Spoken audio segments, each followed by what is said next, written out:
여러분, 영웅이라고 하는 단어를 들으시면 어떤 이미지가 떠오르시나요? 영웅. 혹시 여기서 영웅 하니까 임영웅 생각나신 분 계신 건 아니시겠죠? 영웅이라고 하는 단어를 들으시면 어떤 이미지가 떠오르시나요? 제가 네이버 사전을 좀 보니까 이렇게 적혀 있더라고요. 영웅이라고 하는 단어의 뜻은 지혜와 재능이 뛰어나고 용맹하여 보통 사람이 하기 어려운 일을 해낸 사람이 영웅이라고 네이버 사전에 적혀 있습니다. 사실 우리가 영웅이라고 일컫는 많은 사람들을 보면 좀 출생이 특별합니다. 그리고 그들의 성장 과정을 보면 우리와는 좀 다른 모습들을 보게 됩니다. 때로는 고난과 역경을 당하지만 그것들 또한도 버텨내고 성공을 이루는 사람들, 그런 사람들을 우리는 주로 영웅이라고 얘기하죠. 우리가 하지 못하는 일들을 해낸 사람들을 영웅이라고 얘기합니다.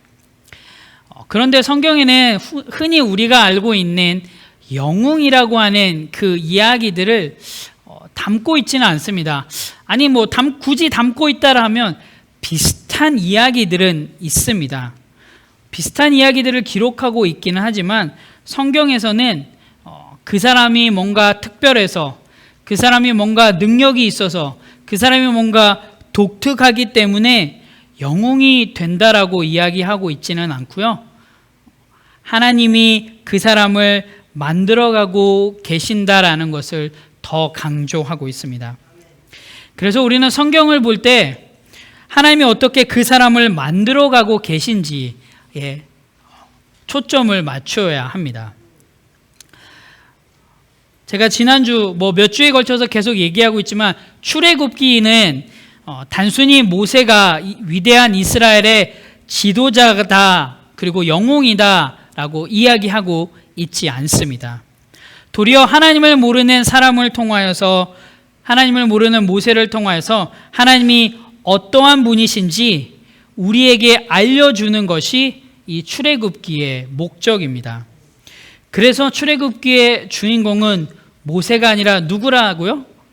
네, 하나님이십니다.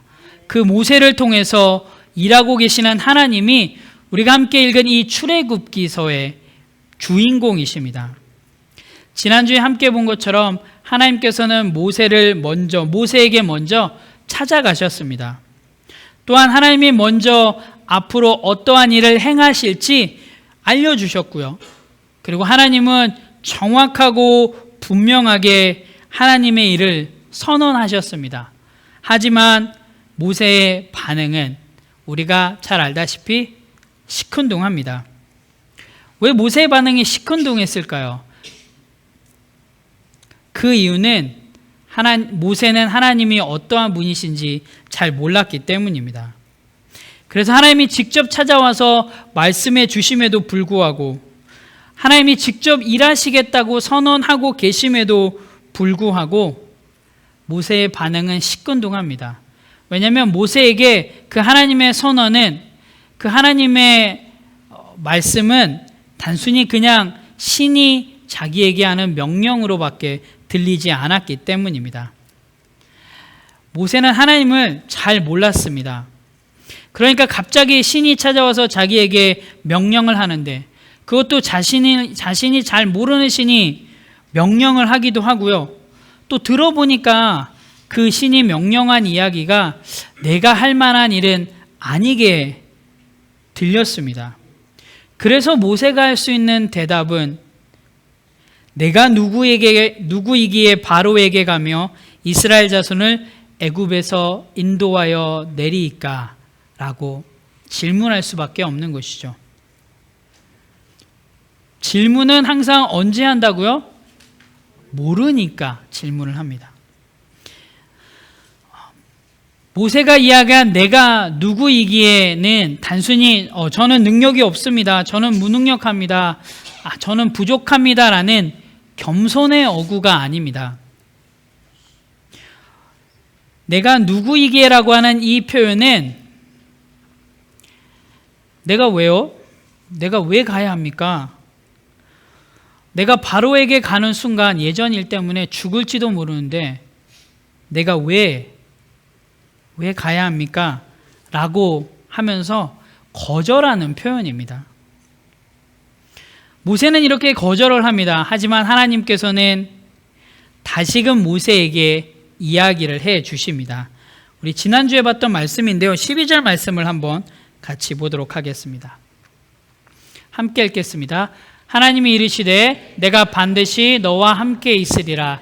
내가 그 백성을 애굽에서 인도하여 낸 후에 너희가 이 산에서 하나님을 섬기리니 이것이 내가 너를 보낸 증거니라. 아멘. 여러분 잘 보십시오. 여러분에게 하나님이 찾아가셔서 하나님께서 이 말씀을 하신다고 한다면 여러분들은 어떻게 반응하실 건가요? 여러분에게 하나님 찾아가셔서 내가 너와 함께 할게, 내가 너를 보낸 증거야 라고 이야기를 하신다면 여러분들은 어떻게 반응하실 건가요? 만약에 여러분이 모세라면 이렇게 반응하실 건가요? 하나님께서 그렇게 말씀해 주시니까 하나님 제가 지금이라도 당장 가겠습니다. 하나님 보내만 주십시오. 내가 뭐든지 하겠습니다. 라고 막 열정에 타오르는 그 마음으로 나아가시겠습니까? 어떻게 반응하시겠습니까?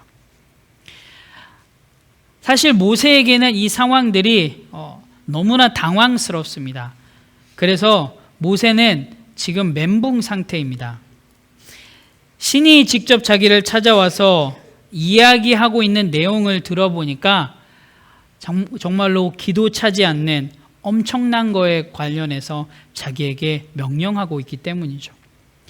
오늘 함께 읽은 본문은 모세의 질문으로부터 시작을 합니다. 한번 13절 말씀을 같이 보겠습니다.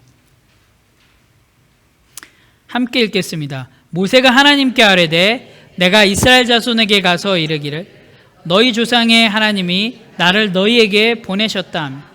그들이 내게 묻기를 그의 이름이 무엇이냐 하리니 내가 무엇이라고 그들에게 말하리까. 아멘.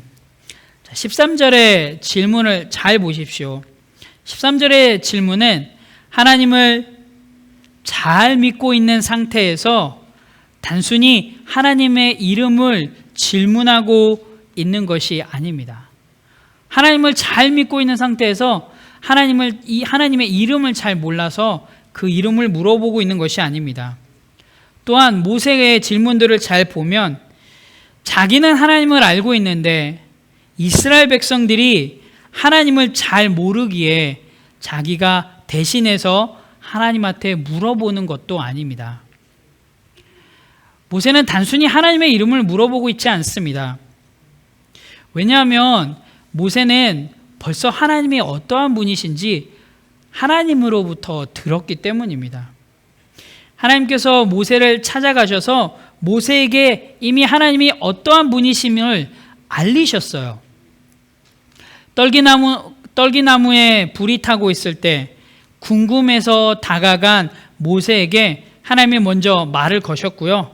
그리고 하나님이 어떠한 분이신지, 하나님이 누구이신지 먼저 밝히셨습니다.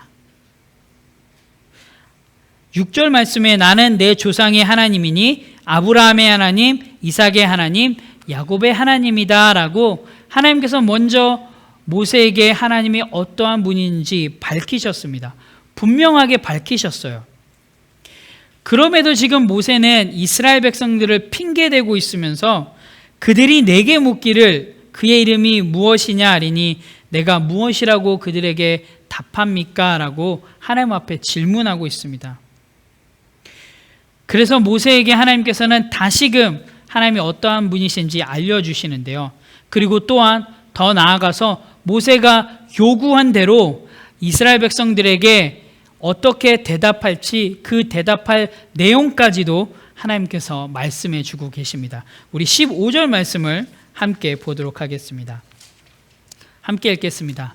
하나님이 또 모세에게 이르시되 너는 이스라엘 자손에게 이같이 이르기를 너희 조상의 하나님 여호와 곧 아브라함의 하나님 이삭의 하나님 야곱의 하나님께서 나를 너희에게 보내셨다 하라. 이는 나의 영원한 이름이요 대대로 기억할 나의 칭호니라. 아멘. 여러분, 이 하나님의 대답이 익숙하죠. 우리가 미리 들었던, 이미 6절에서 모세에게 밝히셨던 그 하나님이 어떠한 분이신지 밝히셨던 그 내용과 똑같습니다. 자, 이번에 16절 말씀을 한번 보도록 하겠습니다. 함께 보겠습니다. 시작. 너는 가서 이스라엘 장로들을 모으고 그들에게 이르기를 여호와 너의 조상의 하나님 곧 아브라함과 이삭과 야곱의 하나님이 내게 나타나 이르시되 내가 너희를 돌보아 너희가 애굽에서 당한 일을 확실히 보았노라. 아멘. 어떠세요? 6절의 하나님의 선언, 15절과 16절의 말씀의 내용이, 하나님이 어떠한 분이신지에 대한 그 내용이 동일합니다. 하나님은 모세가 하나님의 이름을 물어보기도 전에 먼저 하나님이 어떠한 분이신지 밝히셨고요. 그리고 모세가 하나님의 이름을 물어봤을 때도, 물어보기 전과 물어본 후에도 하나님은 동일하게 대답하셨습니다. 그러므로 사실 13절의 이 모세의 이 질문은 단순히 하나님의 이름을 물어본 것이 아닙니다. 또한 하나님의 이 대답도 단순히 하나님의 이름을 재차 확인시키려고 하신 것도 아닙니다. 우리가 사실 이 출애굽기 3장 이 부분은 특별히 13절과 14절은 너무나도 익숙한 구절입니다. 아마 여기 계신 분들에게 이 13절, 14절은 수도 없이 신앙생활 하시면서 들어보신 이야기일 겁니다. 그런데 이 구절을 볼 때 하나님과 모세가 주고받는 이 질문과 대답을 정확하게 이해하기 위해서는 모세가 어떠한 사고방식에 근거해서 질문을 했고 하나님이 어떠한 사고방식을 근거로 해서 답을 하셨는지 그걸 알고 이 질문을 봐야 됩니다. 그냥 단순히 보여지기에는 그냥 모세는 하나님의 이름을 물어봤고요. 하나님은 모세의 질문에 답을 하신 것처럼 보입니다. 그런데 우리는 여기서 모세의 질문의 의도와 하나님의 대답의 의도와 목적을 알아야 합니다. 먼저 모세는 40년간 애굽의 왕궁에서 생활했습니다. 그곳에서 애굽의 문화와 애굽의 종교를 배웠습니다. 그리고 다른 40년은 미디안 제사장 집에서 생활하면서 미디안의 문화와 특별히 미디안 제사장 집에서 미디안 종교에 대해서 배우고 익혔습니다. 따라서 80년간의 그 삶 속에서 모세가 경험한 건 애굽의 종교고 미디안의 종교. 즉 모세에게 있어서 신의 개념은 애굽 종교적이고 미디안 종교적일 것이었습니다.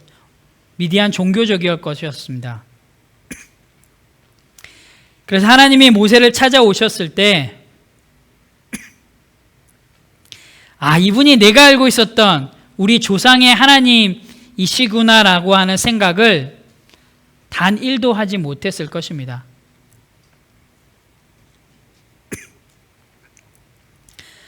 왜냐하면 자신에게 찾아온 하나님은 자신이 지금까지 알고 있었던 그 애굽의 종교나 미디안의 종교의 신과는 전혀 다른 방식으로 나타났고요. 그리고 전혀 다른 방식으로 말하고 있고요. 그리고 전혀 다른 방식으로 반응하고 있기에 사실 모세는 이 상황들을 이해할 수가 없었습니다. 그래서 하나님의 출현에 대해, 신의 출현에 대한 모세의 반응은 내가 누구이기에 일 수밖에 없습니다. 이 모세의 내가 누구이기에라고 하는 이 표현은 내가 당신을 알지 못하는데 내가 왜 당신이 가란다고 가야 합니까? 라는 표현입니다. 모세는 내가 당신을 모르는데 내가 왜 당신의 말대로 가야 합니까? 라고 반문하고 있는데 하나님께서는 도리어 모세에게 이렇게 이야기하시죠. 내가 너와 함께 가겠다. 그러자 모세는 또 하나님 앞에 반문합니다. 도대체 당신이 누구신데요? 13절에 모세가 하고 있는 질문인 너희의 조상 하나님이 나를 너희에게 보내셨다 하면 그들이 내게 묻기를 그의 이름이 무엇이냐 하리니 내가 무엇으로 그들에게 말하리까? 라고 하는 이 질문은 모세가 단순히 하나님의 이름을 몰라서 하는 질문이 아니라 도대체 당신, 도대체 우리 조상의 하나님이라고 하는데 도대체 당신이 누구입니까? 라고 하는 하나님의 존재에 관한, 하나님의 존재에 대한 물음입니다. 지금 모세가 하나님의 존재에 대한 질문을 할 수밖에 없는 이유가 모세가 경험했던 신들, 80년의 그의 삶 가운데 경험했던 애굽의 종교, 그리고 미디안의 종교에서 경험했던 모든 신과의 반응이나 모든 것들이 다 다르기 때문입니다. 고대 이집트에는 수많은 신들이 존재했다고 합니다. 천체를 다스리는 신인 태양신 라, 달의 신 혼스, 하늘을 나타내는 여신 누트, 땅을 나타내는 신 게부, 여신 테푸네트와 태양신 라의 아들인 공기의 신 슈, 순양의 머리를 한 창조의 신 크놈. 이 신은 우리에게 좀 익숙한 것 같아요. 개의 모습을 하고 죽은 자를 감시하는 아누비스. 이거는 많이 사진에서 보셨을 텐데, 아누비스. 피라미드 안에 가면은 그 벽화에 보면 이렇게 개 얼굴하고 있는 사람. 이런 많은 신들을 애굽 사람들이 섬겼다고 합니다. 미디안에도 많은 신들이 있었겠죠.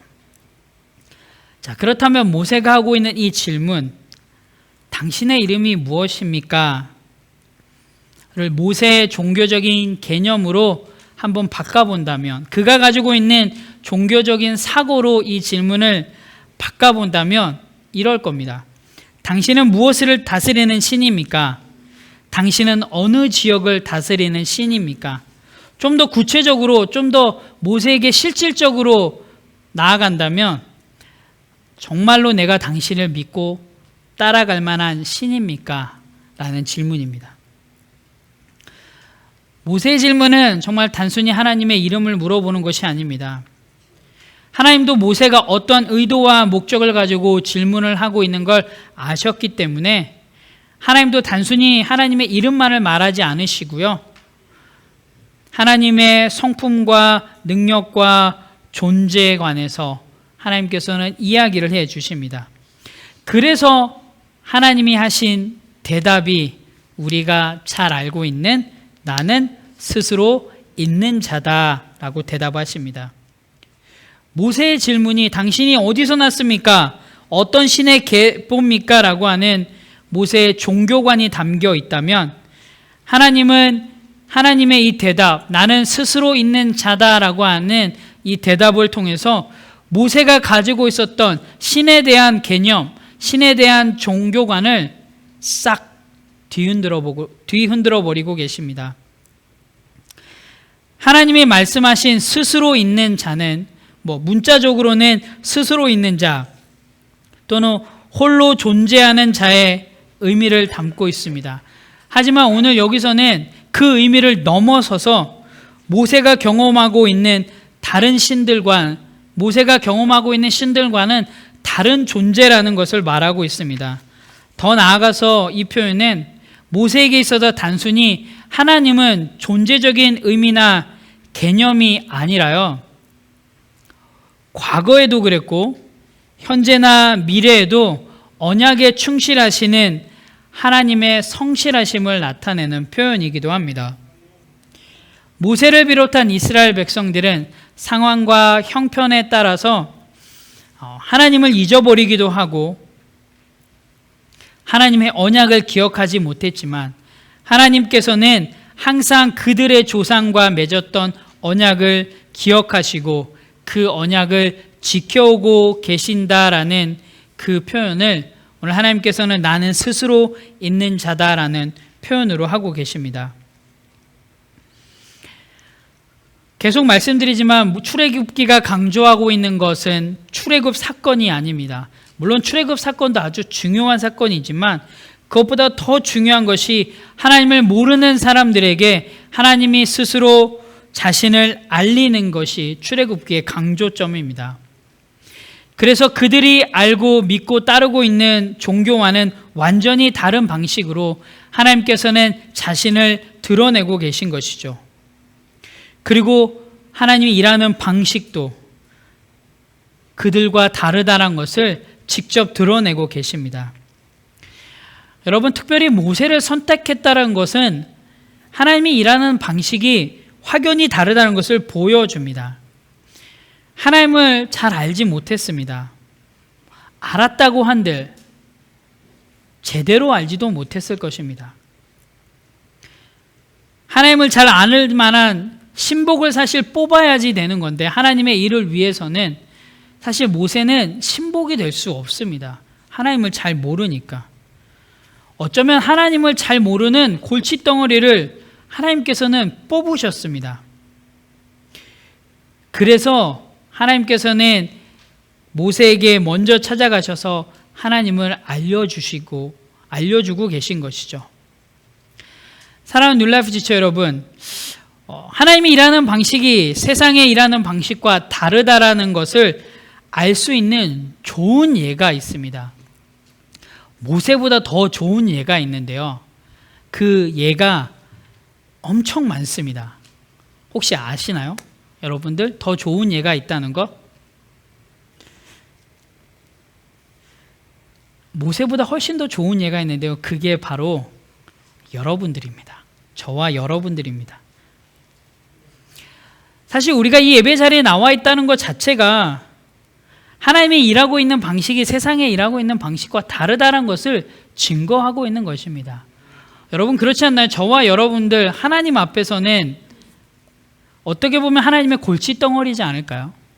하나님이 그렇게 얘기하시는데 우리는 우리 마음대로 합니다. 하나님을 알지 못할 때 우리를 부르셔서 하나님이 어떠한 분이신지 알려주시고 또 우리가 못 알아들으니까 계속 설명하시고 우리가 못 알아들어서 또 질문하니까 계속 답해 주시고 설득해 주셔서 지금까지 이끌어오고 계셨습니다.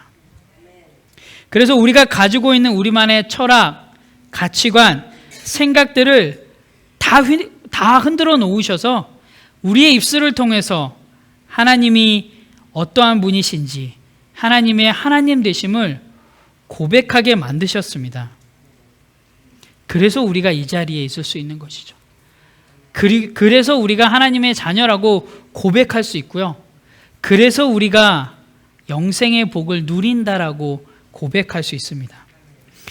그리고 하나님은 스스로 있는 자로서 우리와 맺은 언약을 기억하시고 스스로 그 언약을 신실하게 지켜나가고 계신다라는 것을 저와 여러분의 삶을 통해서 하나님께서 계속 증명해내고 계십니다. 오늘 본문에서 좀 재미난 표현이 하나 발견이 되는데요. 17절에 보면 가나안을 어떠한 땅이라고 표현하고 있나요?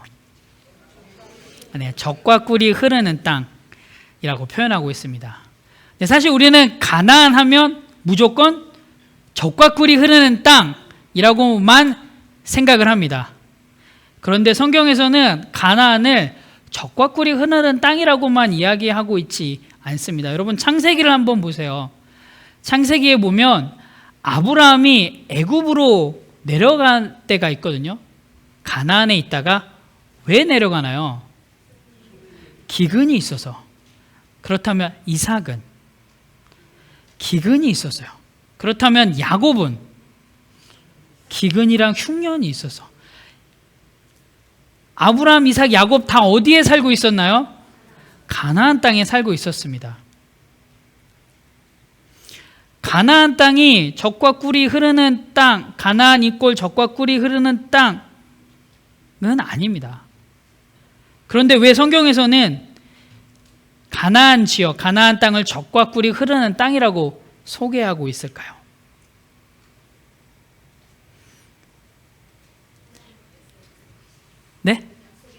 하나님의 약속의 땅이니까. 젖과 꿀이 흐르는 땅이라고 하나님께서 가나안 땅을 소개하신 이유는 바로 여기에 있습니다.